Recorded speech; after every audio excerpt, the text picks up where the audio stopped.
Adama Dieng, coordinateur des jeunes bu parti éthique,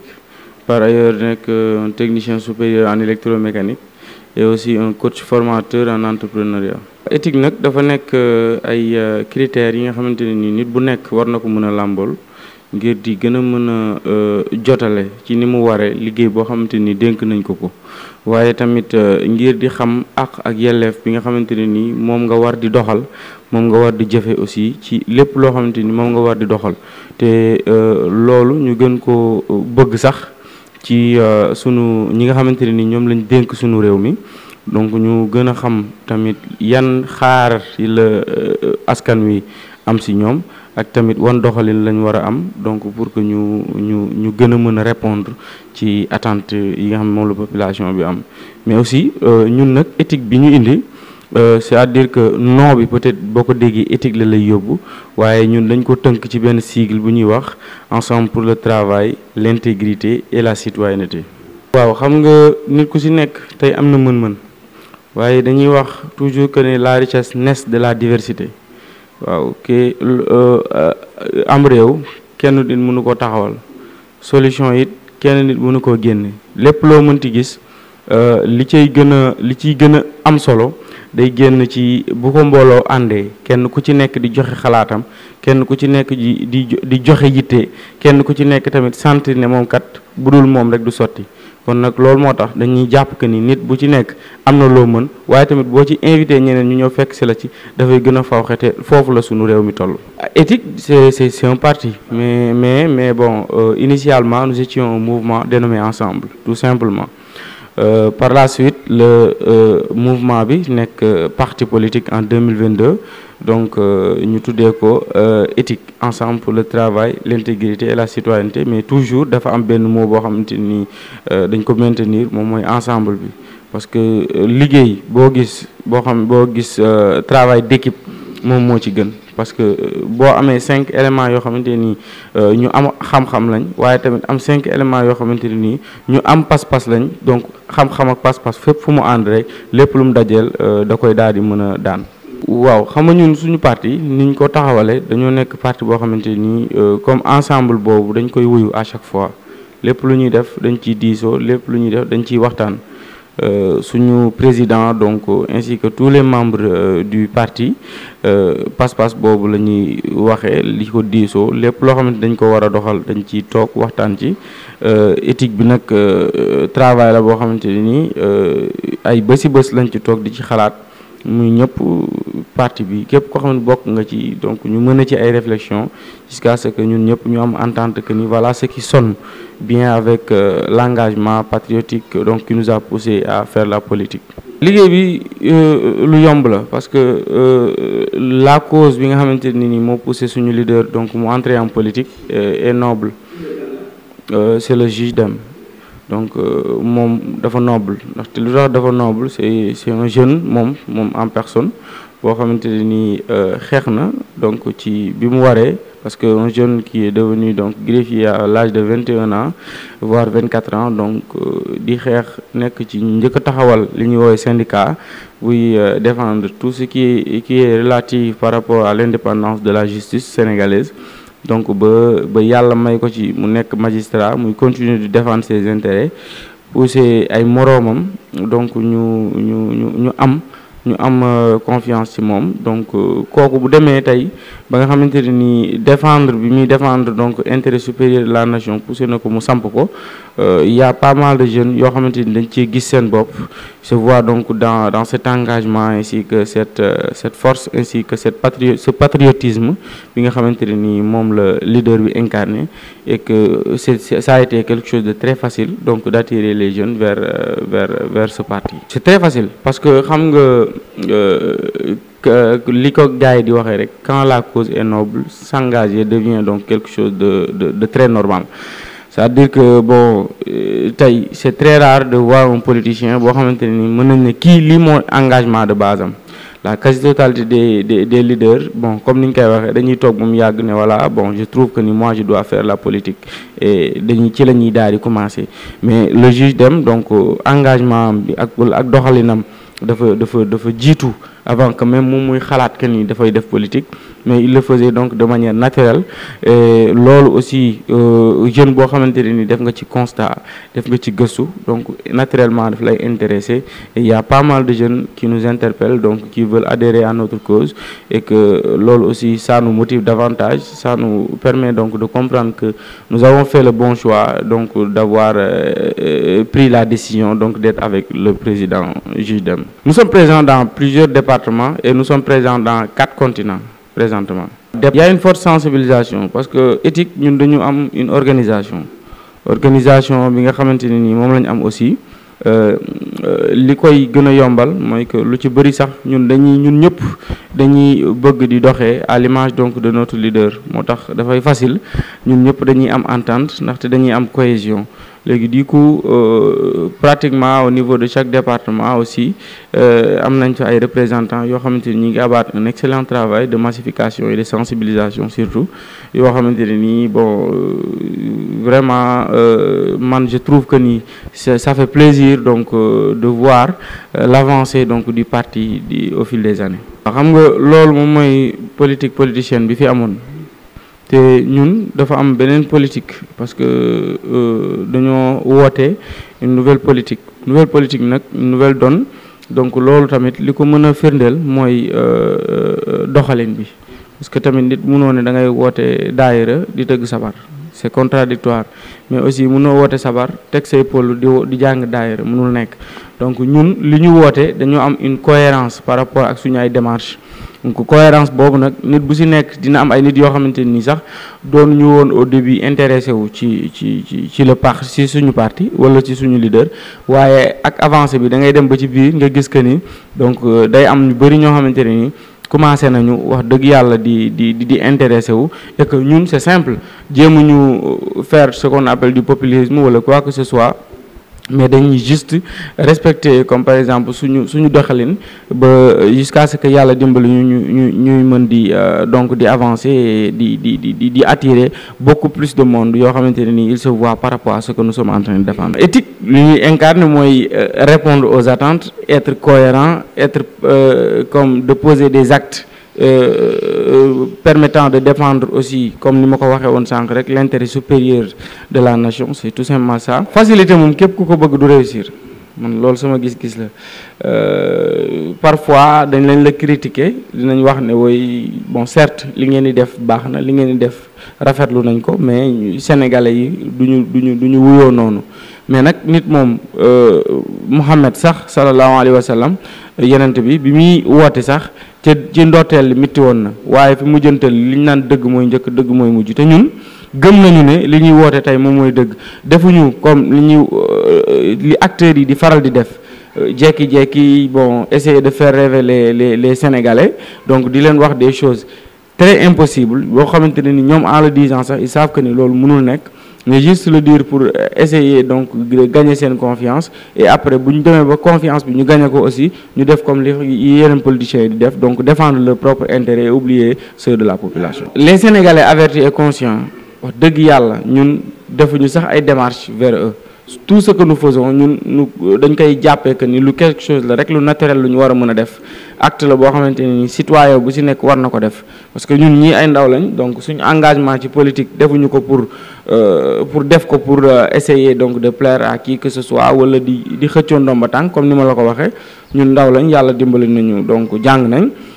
am nañu suñu liggéey ñi gagné suñu vie aussi donc defuñu politique pour se servir mais nous essayons donc de faire la politique pour servir la population. C'est-à-dire que l'alternative bi nga xamante ne ni moom la politique sénégalaise soxla mooy que il faut que ñu am ay njiit yu décomplexé et désintéressé. Pourquoi décomplexé?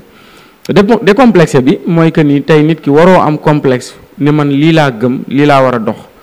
waroo am complexe ne man kat comme que ñëpp ci lii la ñuy dox. Man je suis obligé donc ma dox ci loolu nit da nga war a am une confiance en soi nag mooy nga saytu loo xamante ne ni jàpp nga ne kii c'est beaucoup plus logique nga essayer donc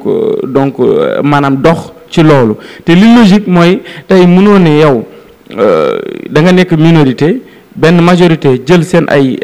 destin dénk la ko nga ñëw ne man nii moo ma arrangé nii laa koy defee non yow au contraire nit ñi ba nga xamante ne nii ñi ngi lay wóol di la jox seen ay confiance am na loo xamante ne nii moom nga leen wan. donc ne nit ki boo fekkente ne nag moralement yow nekk nga nit boo xamante ne nii vraiment kuy bàyyi xel ëllëg nga tamit war nga jéem li nga dige woon nga def ko loolu mooy décomplexé bi. désintéressé bi nag mooy comme li ma la wax le fait donc d'aller rencontrer les Sénégalais, essayer donc de les défendre et de les servir et non pas se servir. Satisfaction parce que dafa am ñaari type de victoire yoo xamante ni ku nekk war na ko bàyyi xel. benn bi mooy victoire morale mooy yow nit ku ci nekk war nga def li ñuy wooye une introspection mooy dem ba mu yàgg kat nga toog xalaat yow li nga sumb ak tamit ni nga waxoon ne moom ngay doxee nga def ci benn saytu laaj ci sa bopp est-ce que man li ma visé woon ne man kat nii laa bëgg a doxe est-ce que man bi ma seetloo dinaa sentir ne ni ma doon doxe maa ngi koy doxe ba léegi su ma seetluwaatee est-ce que man wàcc naa yoon bi nga xamante ni ci laa teg woon ne bii moom war a yóbbu ci objectif bee ma jëm parce que tey mënoo jëm exemple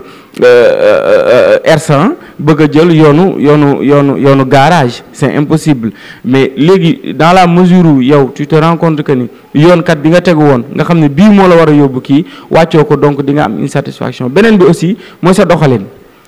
bi ngay doxe mooy sànq bi nga wax y a pas mal de personnes dañuy xalaat ne woy ni ngeen di doxee ci politique sénégalais yi bëgguñu loolu est-ce que bu ngeen kii alors que ñun dañoo gis que ni ñoom li ñuy laaj gënul ci ñoom kon donc boo leen fekk ci ça veut dire que wàcc nga sa yoon donc loolu moom mooy la première victoire bi nga xamante ni victoire morale la. victoire beneen bi nga xamante ni aussi on l'a senti mooy ko dem nañ élection locale on a eu des conseillers donc pour une première participation dem nañ aussi victoire élection législative donc je pense que Sénégal gépp parce que nous étions dans une coalition dénommée Aar Sénégal Sénégal gi yëpp d'accord nañ ne que ni ñun ñoo nekkoon coalition bi gën parce que nekkoon nañ ci ak ay nit yoo xam ne ñëpp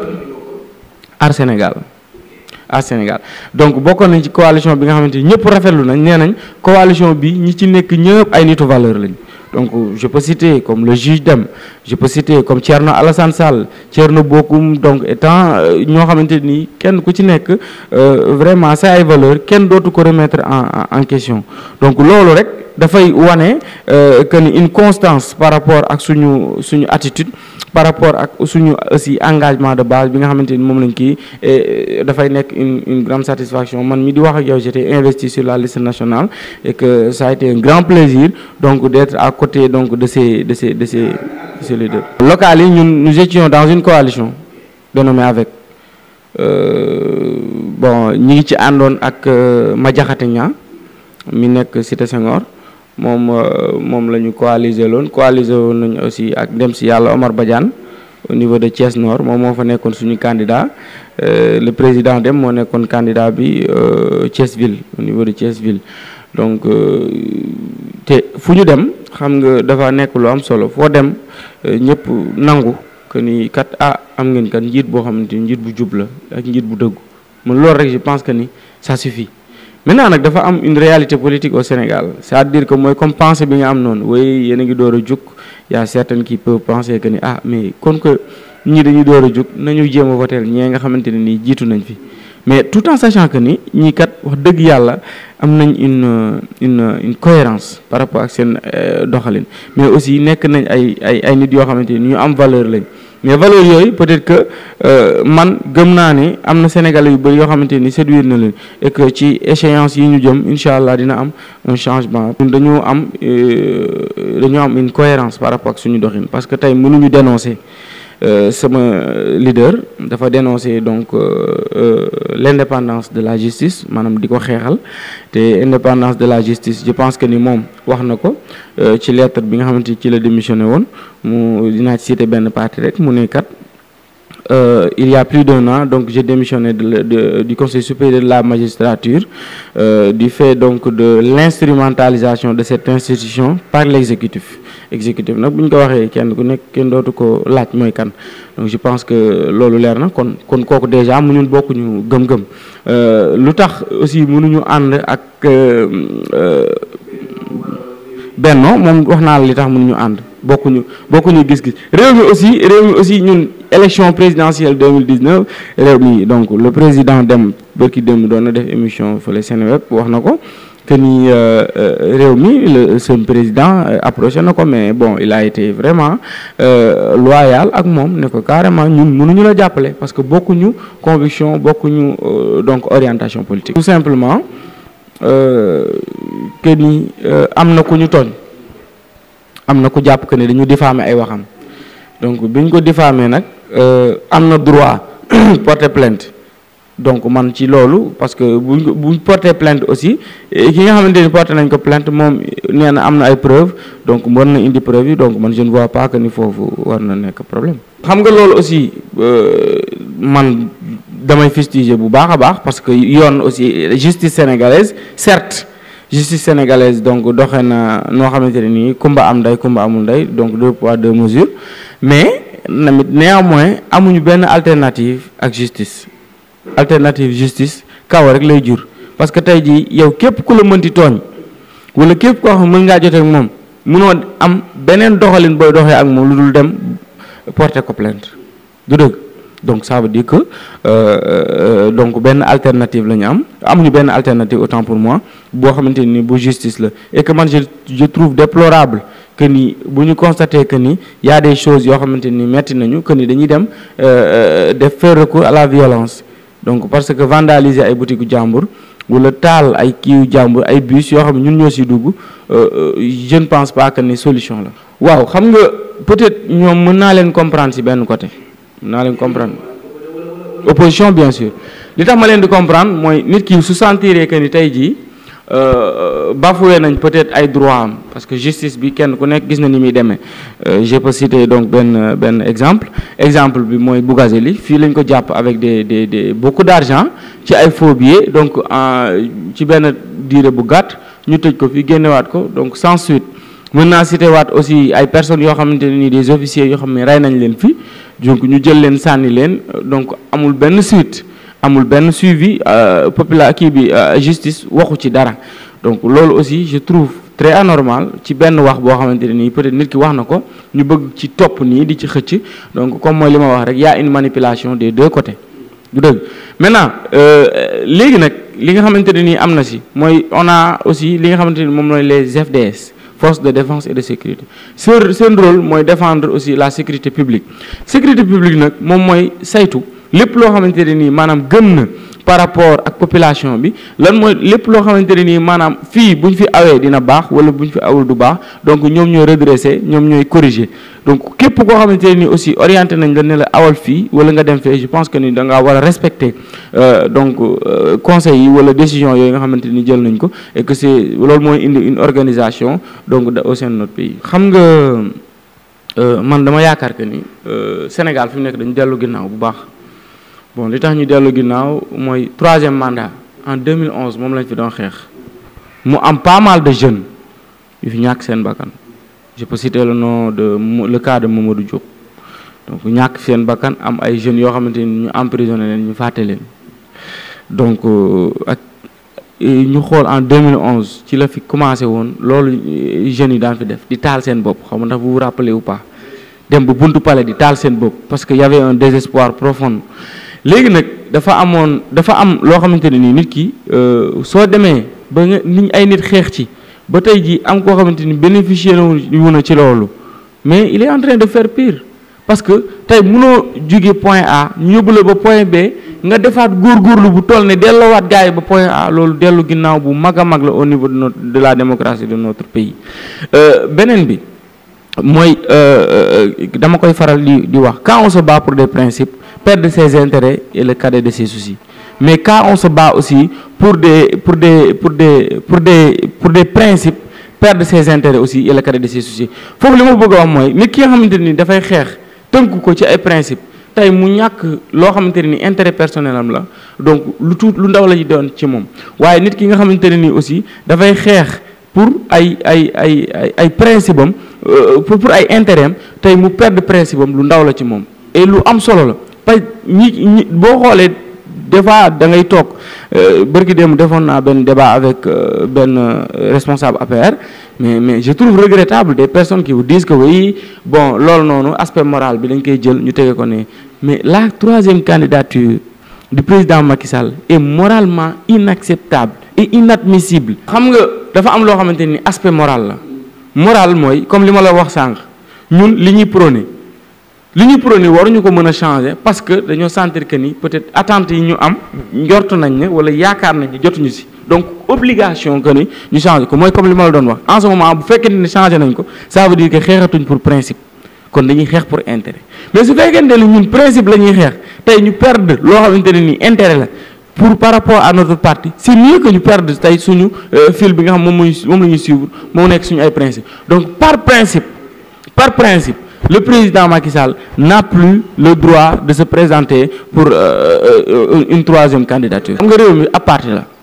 parti waa parti bu ñu tamit mi ngi mel ne tey seen bërëbu liggéeyukaay bi tey mënumaa ñëw am sama cob te ñëw na la ah non femme bi fi ngeen ko teg waroo leen ko faa teg leen ko war a defal clim loolu lan ngeen ma si wax sa yoon néew si donc loolu moom je pense que ni je trouve que ni loolu du ma ci dugg mais moralement nit ku si nekk li ma lay waxaat mooy ñëwaat. tey bu fekkente ni ci ay principe la ñu tënku y a de ces choses yoo xamante ni warul nekk sax lu ñuy am temps di ci waxtaan parce que par principe benn sénégalais warul am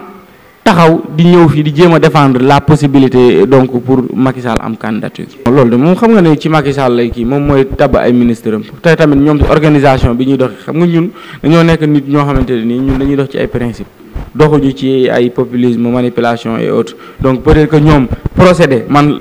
pensée bi may am xam nga nee nga ñun si sa xalaat ñun ni ñuy defee politique du noonu te yow xam nga ne ñun ni ñuy defee politique mooy noonu léegi nag ñoom ni ñuy defee politique c'est juste pour